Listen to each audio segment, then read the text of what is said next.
अगली खबर का रुख करेंगे। अगली खबर बंगाल से जुड़ी हुई है। चुनाव आयोग ने स्पेशल इंटेंसिव रिवीजन एसआईआर की घोषणा की थी, तो पश्चिम बंगाल की मुख्यमंत्री ममता बनर्जी ने इसे लोकतंत्र पर सर्जिकल स्ट्राइक करार दिया था। लेकिन अब क्या हुआ? क्यों ममता बनर्जी ने यू टर्न ले लिया है? जब एसआईआर की घोषणा हुई थी तो टीएमसी ने सुप्रीम कोर्ट जाने की धमकी दी थी, सड़क पर उतरने का ऐलान किया, लेकिन महज एक हफ्ते के भीतर ही पश्चिम बंगाल के मुख्यमंत्री के तेवर अब बदले बदले नजर आ रहे हैं, सुर भी बदल रहे हैं।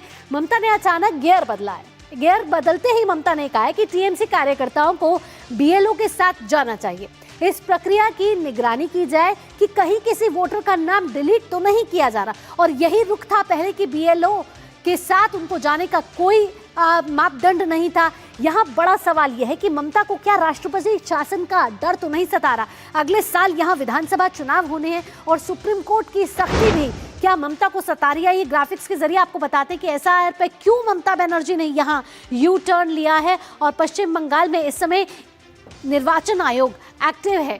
आपको बताते हैं कि राज्य पर चुनाव आयोग की कड़ी नजर है और कड़ी नजर में राज्य जो है वो इस पर नजर रख रहा है कि सबसे उत्तरी जिले अलीपुरद्वार में प्रक्रिया शुरू की जा चुकी है। एसआईआर की यह प्रक्रिया है और टीम के साथ सीईओ मनोज अग्रवाल भी मौजूद रहे हैं।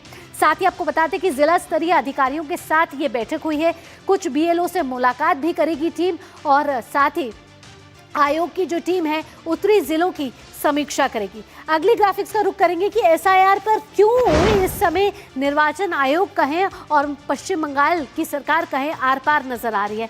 असल में घमासान क्या मचा हुआ है? पक्ष और विपक्ष यहाँ क्यों आमने सामने हैं? क्यों भाजपा ममता बनर्जी पर यहाँ तंज कसते हुए नजर आ रही है? इस पर सियासी घमासान इसलिए है क्योंकि सत्ताधारी टीएमसी और विपक्षी बीजेपी यहाँ आमने सामने है। एसआईआर का विरोध कर रही है सीएम ममता बनर्जी। एक हफ्ते पहले तक कह रही थी कि सुप्रीम कोर्ट जाएंगी, सड़कों पर उतरेंगी और साथ ही साथ इसका विरोध प्रदर्शन करेंगे, लेकिन कुछ यू टर्न हुआ।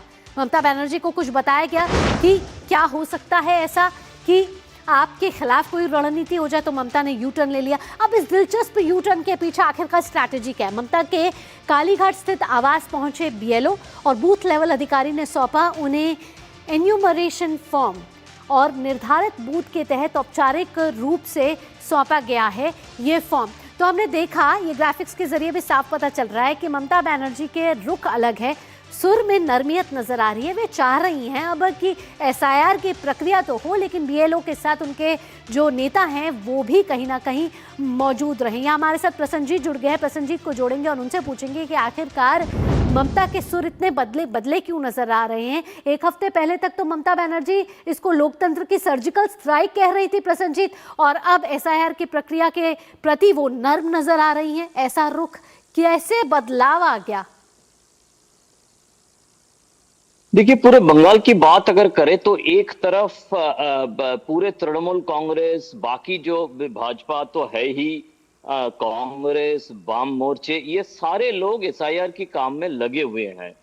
और परसों या 3-4 दिन पहले जो तृणमूल कांग्रेस की एसआईआर के खिलाफ रैली है, मेरे ख्याल से देखिए ममता बनर्जी काफी दुरुस्त पॉलिटिशियन है। उनको समझ में आ गया कि ये सब करके कोई फायदा नहीं है, क्योंकि एसआईआर एक संविधान की काम है, ये ईसीआई की तरफ से किया जा रहा है और इस तरह की एक माहौल बनाने से कोई फायदा नहीं है। उनको लगा था कि ये अगर हमारे जो 30-32% की पॉलिटिक्स है, माइनॉरिटी पॉलिटिक्स है, इस पॉलिटिक्स का कोई फायदा अगर एसआईआर की विरोध करके उठाया जाए तो हो सकता है कि कुछ विरोध हो, लेकिन जो माइनॉरिटी है वो भी अपना नाम चुनाव तालिका में देखना चाहते हैं। ऐसा नहीं है कि जो बाहर से आए हुए हैं, जो डेड वोटर है, उनका नाम कटना ही है, चाहे वो ममता बनर्जी कितना भी कोशिश करे, उनका नाम कटना इसके है। साथ जो बाहर से आए क्या हुए आपको लगता है कि ममता बनर्जी के शासन में जिस तरीके से कानून व्यवस्था चरमराई है और बीजेपी लगातार हमला बोल रही है, ऐसे में क्या राष्ट्रपति शासन का भी डर ममता बनर्जी को सता रहा है? बिल्कुल बिल्कुल बिल्कुल, किसी न किसी तरह अगर ये एसआईआर को ममता बनर्जी इस तरह की एक झमेला पैदा करके, इस तरह की एक सोशल अनरेस्ट पैदा करके बंद करने की जो पहले उन्होंने कोशिश कर रही थी, अगर बंद हो जाए तो एक कॉन्स्टिट्यूशनल क्राइसिस है। ये कॉन्स्टिट्यूशनल क्राइसिस अगर है तो बिना राष्ट्रपति शासन की कोई ये नहीं, बिना राष्ट्रपति शासन लागू करके एसआईआर को खत्म करना पड़ेगा। और राष्ट्रपति शासन लागू करके अगर एसआईआर खत्म करना पड़े तो वो ममता बनर्जी के लिए काफी खतरा है। ये आखिर तक ममता बनर्जी को बिल्कुल, समझ ममता में आ बनर्जी गया।